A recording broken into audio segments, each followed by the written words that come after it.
That was one of the best scenes in the movie. If you didn't record it, it doesn't matter. It does matter. The movie you're making me watch today is MANK. 2020 just came out on Netflix. Schwartz, what is your word? Fabulous. Fabulous. By D. Finch. Jake, what's your word? Timeless. Timeless? It's a good one. Old school. It's 2 words. It's a hyphenated word, dude. Here's a compound word. I'll give it to you. David Yeah, Fincher's Mank I'll allow it. 2020. Mank spelled with a 7 instead of a K. What'd you think, Schwartz? Give us a breakdown. What was this movie about to you? Well, Because I don't thought think this movie could be about multiple things.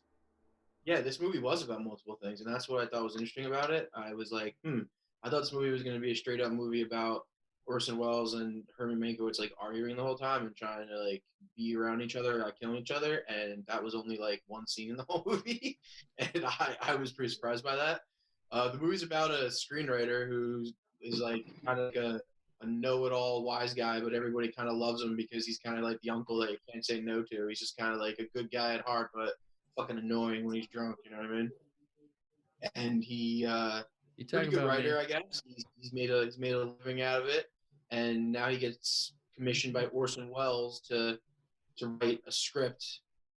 What I don't remember if it was based off anything. It was just he came up with it, right? It wasn't based off of shit.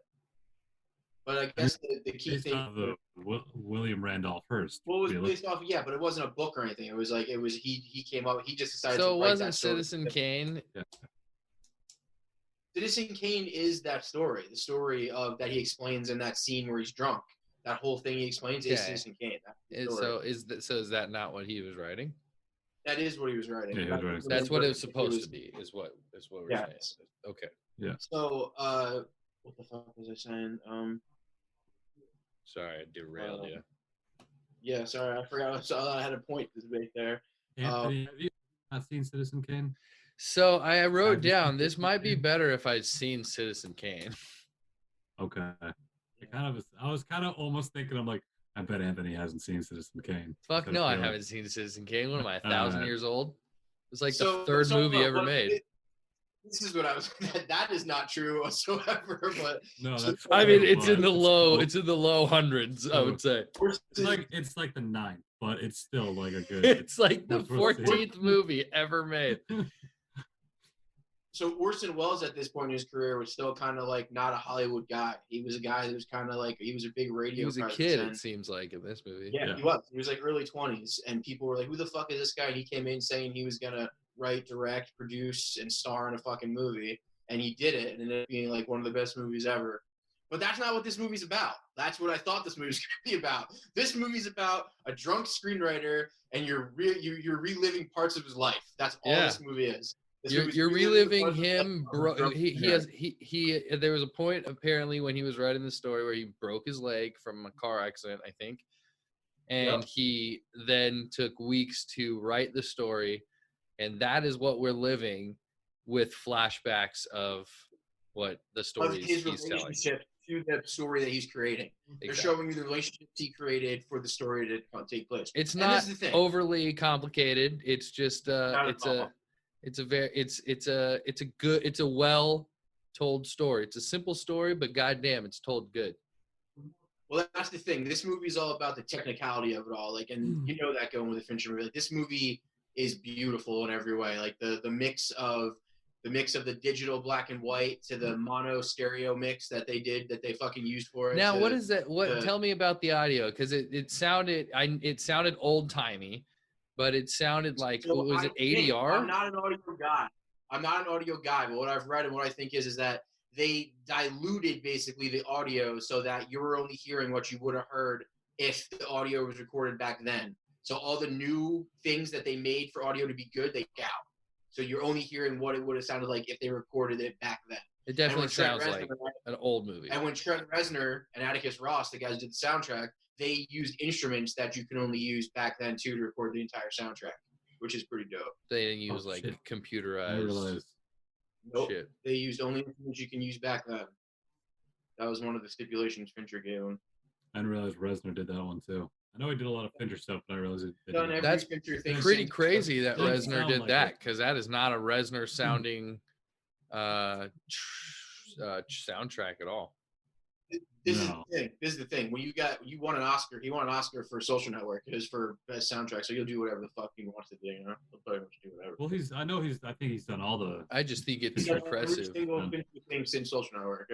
It's impressive that was him, because it was. I mean, it sounded like a movie from the fucking 30s or whatever. Yeah, 100%. Reznor typically has that certain sound that he's had throughout these movies, and kind of has the 9 Inch Nail vibe, of course, but like this did not have that sound at all. Which is all digital and computers, which he couldn't use. There was one or two of them that was very 9 Inch Nails-y, like the slow kind of hums and the kind of atmospheric hums. There were a few of those at some points where I was like, yeah, this is like, even when they're walking, like, so what a great part of that is when they're walking around the menagerie on the Hearst lot and the Hearst compound, and it's just him and her, and he's like catches up to her, and they see the giraffe and the elephants, all that shit. And I was thinking to myself, damn, this atmosphere is amazing. And I forgot it was Trent Reznor that was setting it. It was just the cool, just the chillness of it. I mean, it was chilly. It felt cold in a way, but it wasn't supposed to be as dark as normal shit. Schwartz is cold. If you were in that soundtrack, would you put pants on?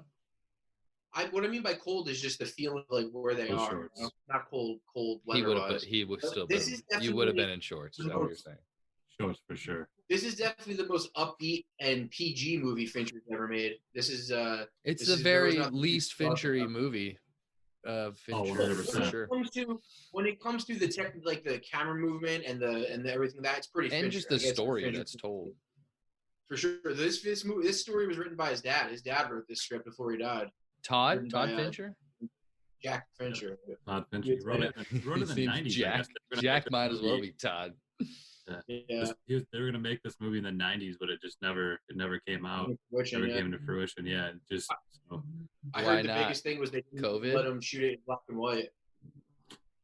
Mostly COVID. So they wouldn't let him shoot it in black and white in the 90s, so he waited until Red made a monochrome sensor for their camera, and then he used that. I think it was a combination of that, and it was a combination of that and Netflix just saying, hey, we'll make whatever the fuck you want to make. And he was like, well, I want to make this movie that my dad wrote back in the day that no one ever gave me money for, and I want to shoot it black and white digital. And they were like, go ahead. So he was like, all right. I can't wait for his next one. Fincher? Yeah. I know it's crazy that it's been this long. What has it been, like 5 years since the last? 6 years. Gone Girl was 6 years ago. Yeah. And are you stoked that this is the one that he's presented to you? Oh yeah. You know why? I think this is put it this way. This is a fucking masterclass in filmmaking. This is a well-made fucking movie. This is like Aviator. This is like Aviator. There Will Be Blood. No Country. Fucking. This is up there. I mean, Fincher's made a few of those before. You can call Seven. You can call Fight Club. You can call Social Network. You can call all those three movies fucking just as good as fucking There Will Be Blood or fucking any other movie you can name. But this movie is just, it's technically like, I think because of this year, I mean, not to say it isn't a good movie, but this is definitely, well, not definitely. In my opinion, David Fincher wins the Oscar for this movie. Like, I just don't think there's any other movie that's been made this year for a director that would be a better accomplishment. I feel like he's definitely going to win it for this. And he's deserved it a few times, but I feel like this is the kind of what else has come out this year? Right. Well, that's exactly. Are they going to give it to fucking Mulan? That's the thing. This year's pretty shitty. I'm not saying I had to say that so rednecky. I think this is a lock right now. This could actually be Netflix's first best feature win too, best picture win. I mean, honestly. Probably in the year of streaming, it's like would make sense for them to finally get it. Has Netflix ever won anything? Irishman. So Netflix has produced movies that have won Oscars, but it's never won an Oscar itself. The only movie that Netflix won an Oscar would be Best Picture, because they're the production company produced it. But like Alfonso Cuarón won 3 Oscars for Roma, and they produced that. He won Best Cinematography, Best Editing, and Best Director. That was Netflix? That was a Netflix produced movie. Yeah, Roma was a Netflix film. Still so haven't far, seen that. no best pictures though. Yeah, just no best pictures. But this could be the year that changes that, I think, because not many other movies have come out this year, and this is, as far as like critics are concerned and filmmakers are concerned, like this is probably the best movie that's come out as far as just like, it's like Birdman or fucking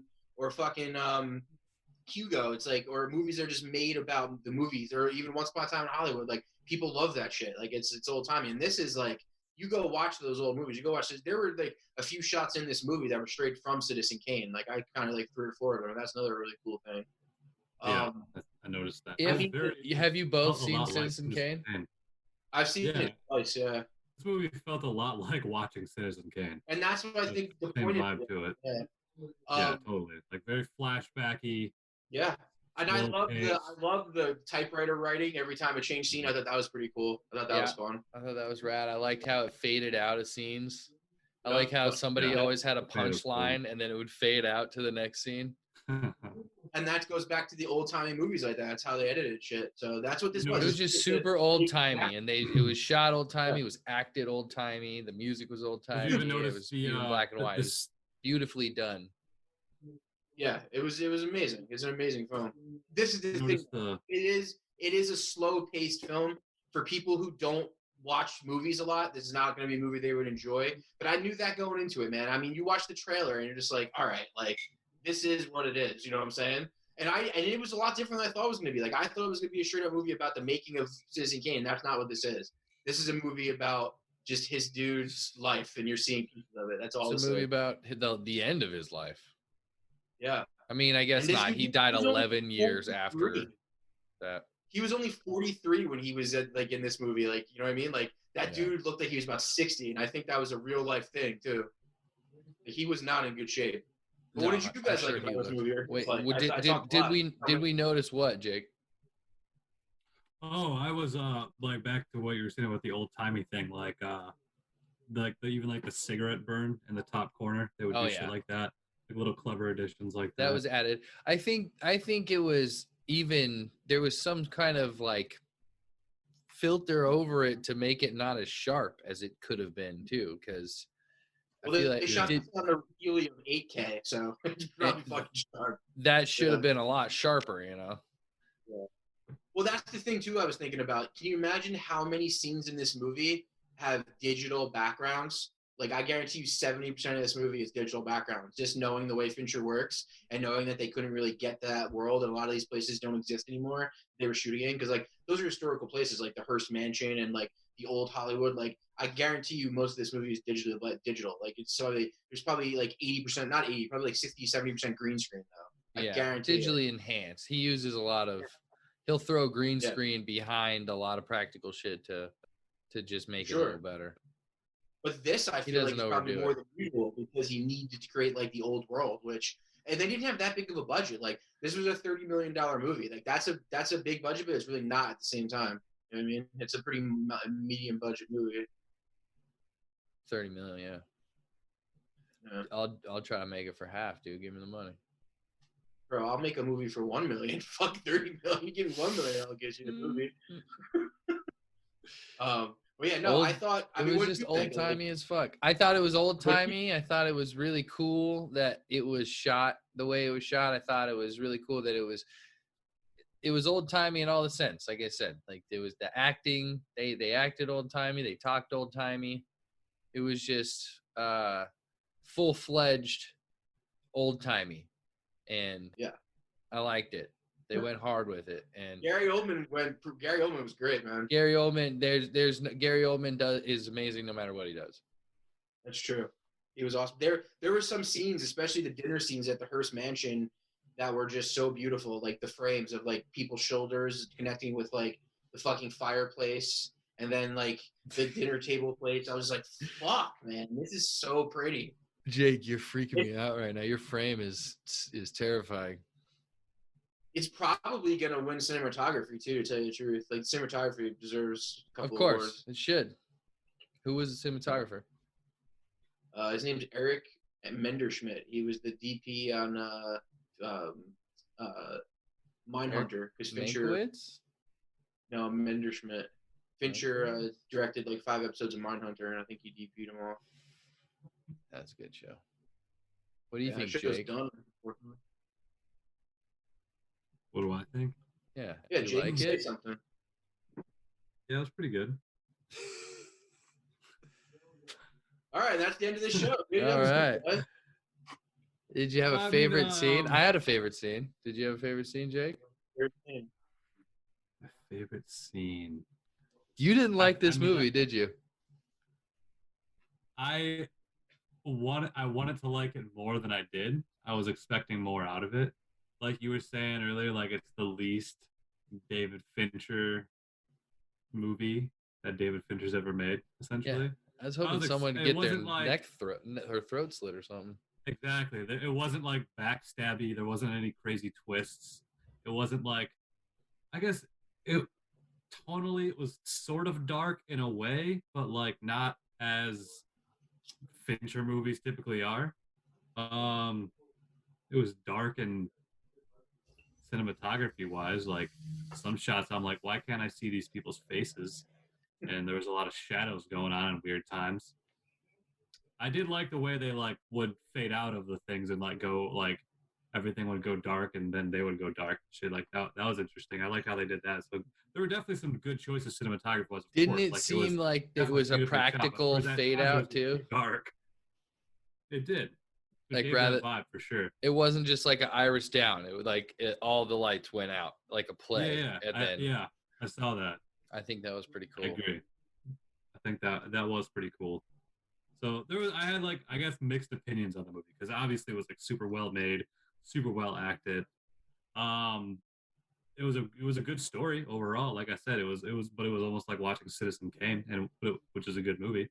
Can't complain. I think that's what it lacked. I fucked up. I should have watched that movie before I watched this. I think that's important is to have a good knowledge of Citizen Kane. I think it helps before this movie. Helps.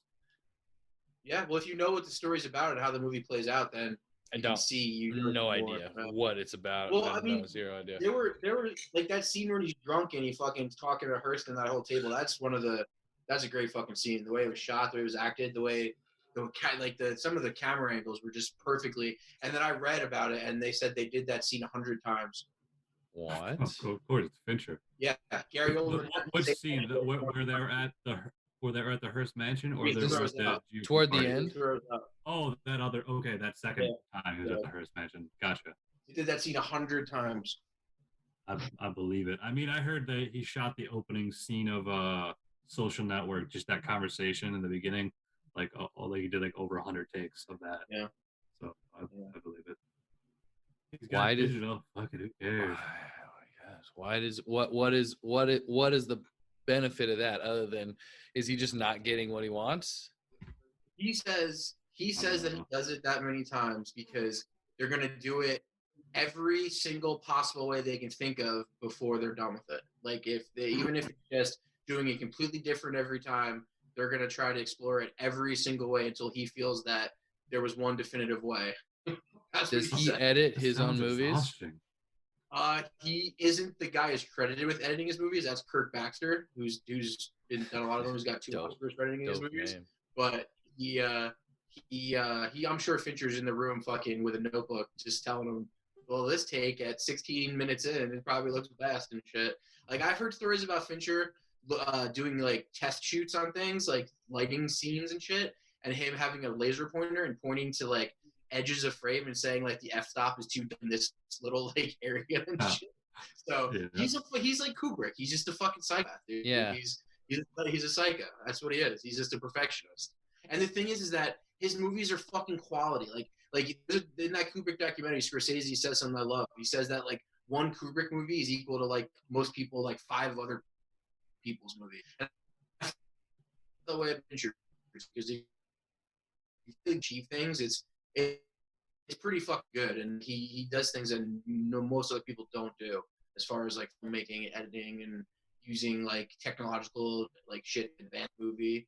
I mean, he does a lot of shit like that in little ways. Like obviously, there's tons of movies that do that because we live in the age of that. But I'm talking just like little ways, whether it be like changing the color of a part of someone's clothing or like adding a patch to someone's clothing. Like, he does shit like that. It's pretty wild.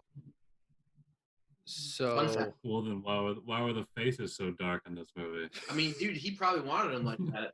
I'm sure he did. This is like it's like people who are complaining about the sound in Tenet. Fucking Nolan wanted the sound to sound like that. He wanted you to be a little annoyed by it. He wanted it to bother you a little bit. Yeah, So I heard that movie sucked though.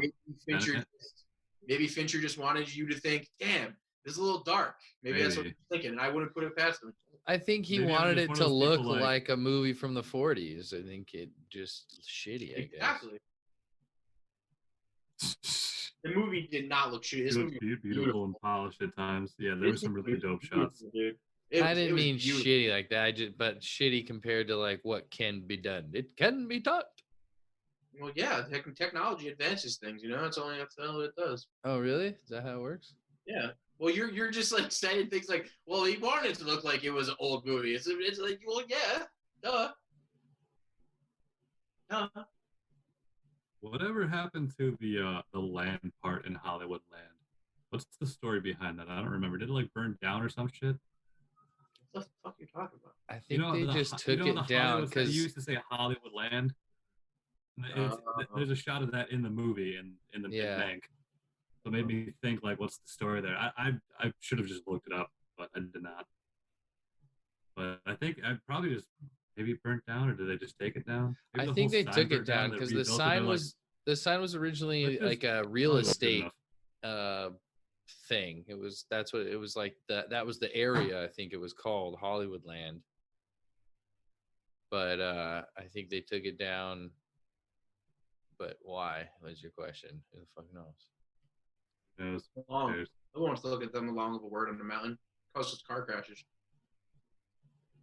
They found the right letter count to reduce car crashes. Hollywood Land. The land was to be removed and just spell Hollywood to more reflect the district and not Hollywood Land, the housing development.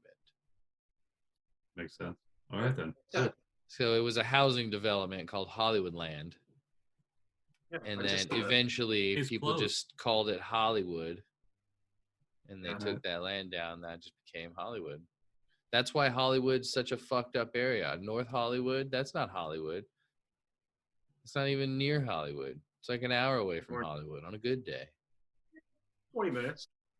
Shut the fuck up. Not bad. I really liked how this depicted the studio head too, like mayor and shit, how much of a scumbag he was, like lying to the people, his workers, and pretending to cry at like Thalberg's fucking funeral. My favorite scene is when he introduced him to his brother, and he was talking to him.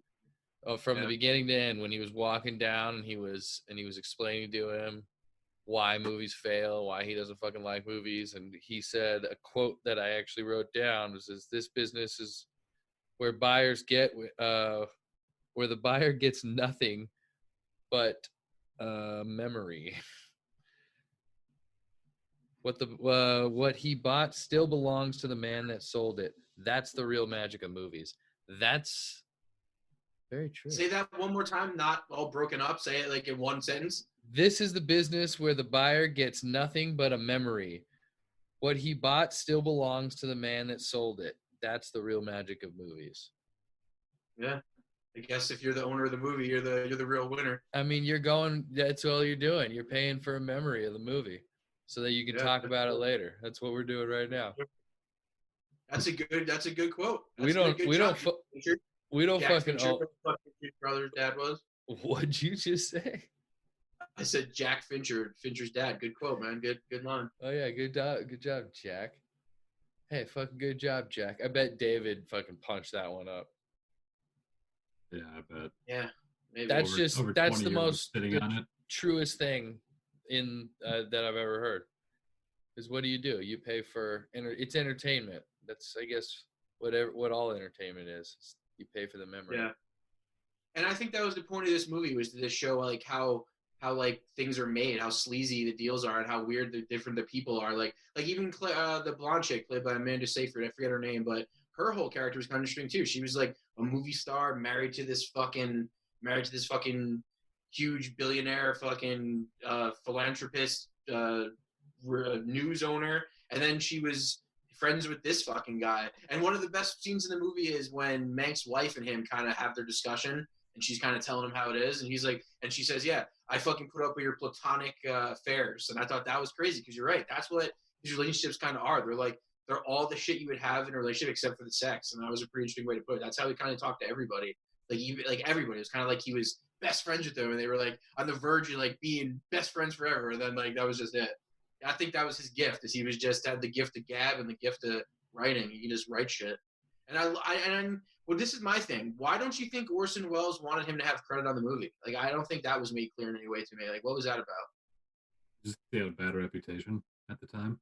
Mankiewicz did. Yeah. Okay. I think that's it. Okay. And so he just didn't want him to have the credit? That's kind of shitty. Orson Welles was like coming, like it wasn't until after this movie was made that he became who he was. Like he was an outsider. Yeah, he was on the he had no clout. Like that's why I don't get why he wanted that. You know. What I mean, that's what it kind of made me feel like. Yeah, it made me feel like Orson Welles is just kind of a scumbag. Yeah, he just wanted like the wrote, directed, starring, produced by Orson Welles. He wanted like the whole fucking thing, I think. Yeah, it's true. I guess if you're gonna do all that, you gotta have some sort of ego. Yeah. Mankiewicz was a washed up. To be able to pull that off, to direct, star, write, produce, to do all that in a movie, you gotta have an ego. You have to be like, I feel like that if you don't, you probably can't do it. Right. Clearly, I mean, didn't write it according to this, this side of the story. I've actually read a little bit about that too. Some people don't think this is actually happened. Some people think Orson Welles did write most of that movie. I don't know what the proof is or anything, but who you believe, dude? Who do you fucking believe? You believe David Fincher, or you believe some fucking nobody on the interwebs? I like how I liked how Mank accepted the Oscar at the end, where he was like saying, "I accept this in the same way I wrote it in the absence of Orson Welles." Yeah. Or whatever. I feel like that has to. Yeah. There's probably that video somewhere. Probably. The real Mank. So. I mean, it is a true story, right? Yes, this is a true story. So, sometimes the dialogue, man. Sometimes the dialogue kind of annoyed me. Like it seemed like I don't know, like if it wasn't just Jack, like if like you were saying, like if David Fincher ghost wrote on it or something, maybe. It felt like I was watching like a fucking Gilmore Girls episode at times. Like it was just this like 100%. Louis B. Mayer's birthday, that all the conversation where there's 14 people talking to each other. Yeah. Well, one after another, just zing, just zing. Like goddamn, dude, I wish I was that quick-witted. I know, right? I feel like back in the day though, like most of the movies, like all those wide angles of people just like sitting around and talking, like you look at all the movies and there's a lot of that. A lot of dinner scenes. There's a lot of shit like that. Like I feel like that was part of that. Yeah, but I think he's talking about the dialogue itself and how quick it was. Response. Like no, like the Gilmore Girls when they talking to each other and there's no gap in between their conversations. I have this. Well, it's because he said this. Or this. He goes this. Or Miss Maisel or whatever, dude. Well, you know what? I'm hearing Sherman Palladino could have wrote this movie with like Aaron Sorkin, and it would have like made total sense to me. Sorkin. It's very Sorkin. Yeah. Eric Roth is one of the writers on this movie who redid the script, like polished it up. He's written a lot of scripts. Did him and Eric Sorkin make out? He wrote like Gangs of New York and Eric Sorkin. What's his name? Shit, everybody froze. Doesn't matter. Yeah, I enjoyed this movie. It's definitely, like you said, some Fincher's documentary. There's nothing dark about this movie. I feel like he was just paying homage to Hollywood in a way, which is interesting because I've seen a lot of things David Fincher where he kind of likes being a director, and I think he doesn't care who knows it. So the fact that this movie was kind of making fun of directors in a way and saying that like writers did more, I thought was kind of cool too, because there were a few quick lines about like I remember in the beginning, like, yeah, even a director can't fuck this up. Like I thought that was pretty cool. Yeah, director proof. That was another one of my favorite scenes. Yeah, when they're pitching in the beginning. When they got the new guy, like the intern, they brought him in. They're like, "Hey, we'll let you know when it's your turn to talk," and they're all just bullshitting, just making shit up right on the spot. And then they turn to him, and he's like, he dies in the end, and there's a priest crying. Yeah.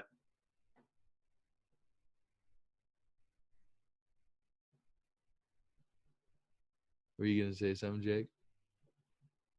No, there was a lot of breaking up, so I wasn't sure if that was my signal or something else. Bloop, Lord, bleep. Do you understand me? I was probably sounded all shitty there for a couple seconds. At least it did on my end.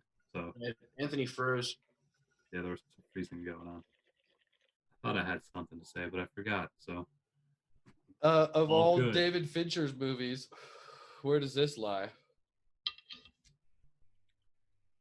Honestly, to me, it's probably toward the bottom.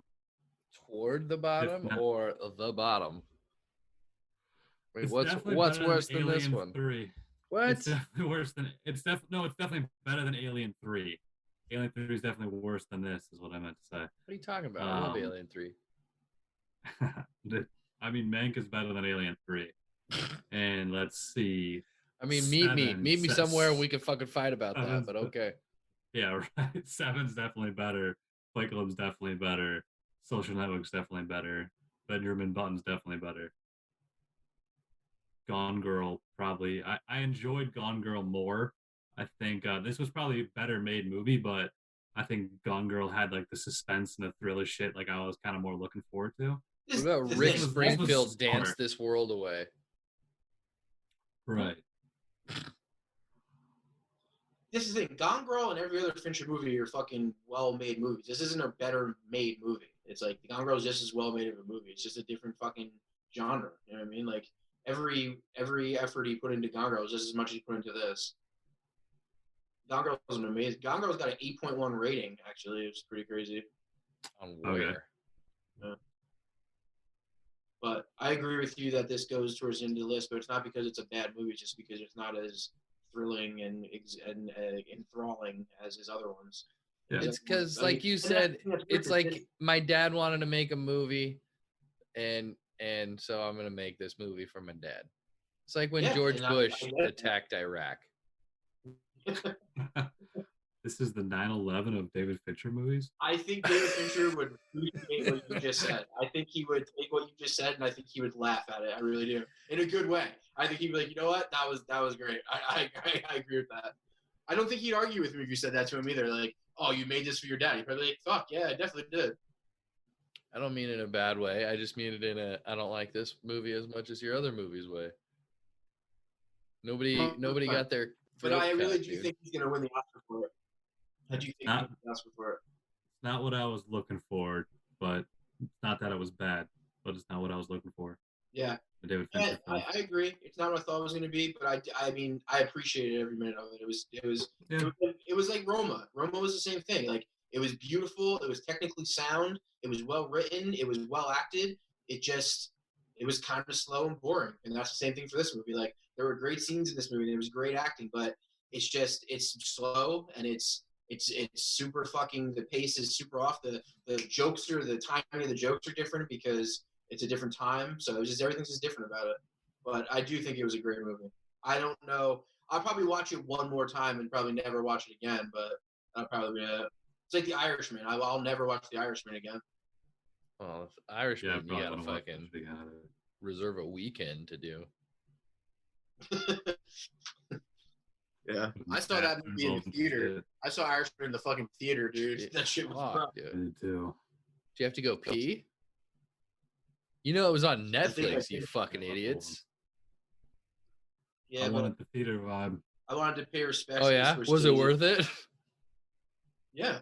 Yeah, probably. I wish I would have seen this movie in theaters, but theaters don't really exist here, where I am in Los Angeles. In the dark black hole that you call your life or bedroom. All right, so where are you ranking this on the list? Where's your ranking? Or do you guys have favorite scenes? At least let's talk about favorite scenes. There were some great scenes. Yeah, my two favorite scenes were when they first met, when he was introducing his brother to LB Mayer, and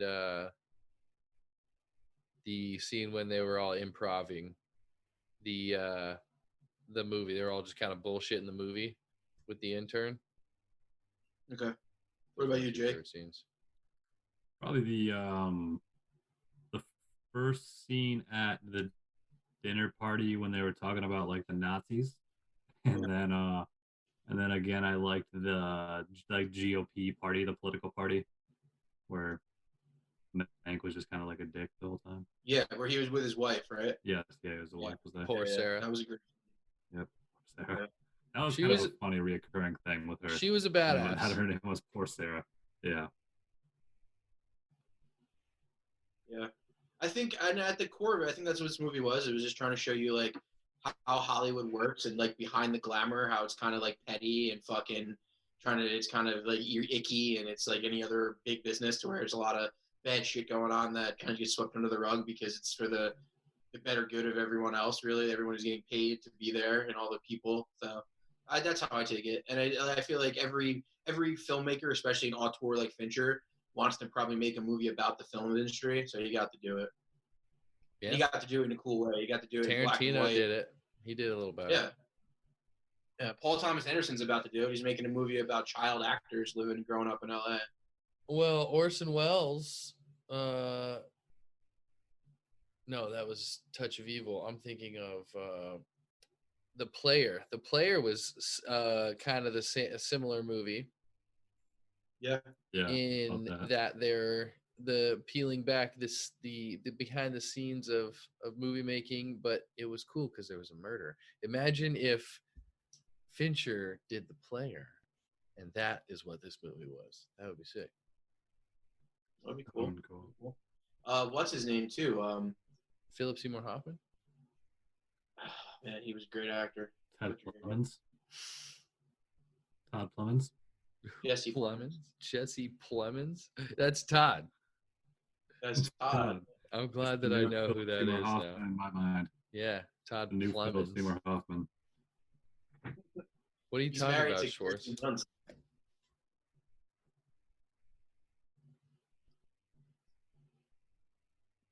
the fuck are you talking about, Schwartz? I don't know. There was something I was going to say that I forgot again. It's bad. I'm looking at the list here. And I know where I'm putting mine. Do you guys know where you're putting yours? I think so. You guys, is it going high? I'll quickly add on to my favorite scene by like it was one of my favorite lines of like said something like if you say something untrue loud enough and long enough, eventually people will believe you. Mm-hmm. Fake news. Good line. Yeah. Fake news, exactly. That's true. I do that shit all the time. Yep. Say it with confidence. People believe he doesn't have herpes when everybody thought he did like 2 years ago. Wait, what? Who? Wait, what happened? Me? I said you made people believe you don't have herpes. I definitely have herpes. I know. You made people believe you don't. Herpaderp. Everyone has herpes. Herpaderp. I'm making this a little high on the list. It's not quite breaking my top 10, but it's going number 12. Mank. Okay. All right. What y'all think? Cool. What you think? What you think, Jake? Wow. Actually, I'm putting it at the same one. Number 12. Number 12, huh? 12. I am right in front of Bound, right below Back to the Future. Oh, wow. Shit. All right. And I'm doing that because it's David Fincher, and he's the best to ever do it, in my opinion. So even his worst movie gets a high ranking. So this is David Fincher's worst movie, is that what you're saying? Well, it's not his worst movie. His worst movie is probably Alien 3 because it just was his vision taken away from him. And this isn't a bad movie. Just if we're going to go in order of what I would watch his movies, this wouldn't be one of the top ones. Like when you got Seven, Fight Club, The Game, Social Network, Girl with the Dragon Tattoo, Gone Girl, Benjamin Button, Zodiac, all in front of this movie, I would watch all those movies before this. Gotta be you, big dog. Benjamin Button's a classic, man. That's a fucking good movie. That's a perfect film. That is a good fucking movie. When the first time I saw it, I thought this is like our generation's Forrest Gump.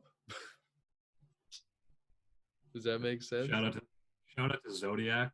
We forgot we haven't mentioned that one yet. That's highly underrated. That doesn't get enough attention, I don't think. Zodiac. Who doesn't talk about Zodiac? That's a great fucking movie. That's a fucking good one. Whoever I don't doesn't like, talk I'm about surprised, like, that Zodiac, got like meet no me Oscar outside. nomination. Catch me That got outside. nothing. Yeah, that got no like award. I nominated it. So Nobody gives a fuck what I I think. would have. Great one. Jake, where are you putting this on your list? I could put it at number 20, dude. 20. 20 out of 37. Oh, it's going That over Cool sounds Hand low. Luke. Good. Just over Cool Hand Luke. It's just under 13 Assassins, which is just under Indiana Jones. If it was above, or if it was below Cool Hand Luke, I would be offended. Yeah, I would tell people in this podcast not to take you seriously. You kind of already berate us a lot for our opinions. I do not do that. Yes. I feel like you guys berate me. I don't think so. I also need to do like one random update on my list. I can't update shit, dude. RD. All right, go ahead. I'm gonna flip flop Flipping and flopping. my number 10 and 11 pick right now. I'm gonna move Let the Right In up to 10. Keep Let the Right In my top 10. I'm gonna bump Inside Man down 1. After I listened to just that podcast reason, I'm like, there's parts of that movie I didn't actually like. It was a really good movie, Inside Man was, but there's parts of it I didn't care for. Really good movie, Inside Man was. What's good? Okay. So yeah, those are my reasonings. Hey, you don't gotta explain yourself to us, bro. Well, actually, yeah, you gotta do. I kind of do. I feel like, That's acceptable. I can just do some of that explanation. I accept this. Cool. All right. Good list. Top 10 still stands for me and you and you. Yeah, nothing's changed. Actually, wait, no. You did change. You changed Let the Right One In. It's now your 10. My number 10. Wow. Yeah, instead of big things happening in Jake's list. Yep. BHIJL. Motherfucker. Last words on Mank. You got a sick top 10, dude. I think mine's the best and Schwartz's is the worst, but yeah. What are you gonna do? Whatever. Indiana Jones is in there still. My Indiana Jones is my 18. All I have is the Back to the Future. Yeah, that's perfect. Still number 5. Yeah. But I got shit like Jeff Who Lives at Home at number 6 and Creep at number 7. I know you disagree with that shit. I mean, I don't even know how that's possible based on a 37 movie count, but 37 movies. But you know, I respect your opinion. A lot of good movies. You really bad on Selected by Schwartz, but we've got a lot of really good movies overall. A lot of good movies. Can you name your least favorite 3 movies? Actually, it's on the list. Yeah, it was Bad Lieutenant, Pushing 10, and Lake Placid. Hey, from bottom to watch up. it. Lake Placid is not that bad of a movie. I think everybody was in a bad was mood. Funny at times. Nobody was high enough. I remember being very high at that Yeah, I was pretty fucking high. Maybe everybody was too high. That was the problem. That's what I meant. No, that movie was just to do. Schwartz's bottom 3 is Down by Law, also Lake Placid, whatever, and CB4. Mine's Shoplifters, because that's just not a good movie. Bad Lieutenant, because we can all agree on that. And Carnival of Souls. Yeah. Although, I don't know, man. I might have to bump Carnival of Souls above Border. That's I don't know. Border was such a weird movie. I never want to watch it again. It made me uncomfortable. True. I don't think I would watch that movie again. It'd be a hard one to sit through. So what do you think? Are you guys stoked about waiting this long and getting this from Fincher? Are you just happy to get something? Is this what you expected? It's obviously not what we hoped for. Best case scenario. Disappointment's a strong word, and I don't want to say I was disappointed, but I was definitely wanting more. I think this is going to most likely win him an Oscar, so I'm happy for that. Yeah, but 2020 will not go down in the year of great movies. Yeah, this isn't a great year, obviously. This is the thing, though. Even if there was, this is the thing. This is a great movie. This is a really well-made, great movie that's getting a lot of great reviews. Name 3 other. What's going to be? What is even in the running for Oscars this year? I don't know. Well, fuck the Oscars. Oh. That's what I'm saying is fuck the Oscars. What I'm saying is even if this was a bad year for movies, it's still a great movie. It's like a very well-acted movie. The production design, the cinematography, the sound design, the directing, it's all be really well done. It's going to be up for Oscars either way. This is just not the movie you want to see David Fincher make. That's what you're acting like this is a bad movie. Like you should have watched. No one's acting like it's a bad movie. Or you'll want to watch Citizen Kane. Yeah, that's the thing. You should watch Citizen Kane. If we're gonna say one thing, it's watch Citizen. If you got all the time in the world, watch Citizen Kane, then watch this movie. If you got only 2 hours before you die, watch Fight Club.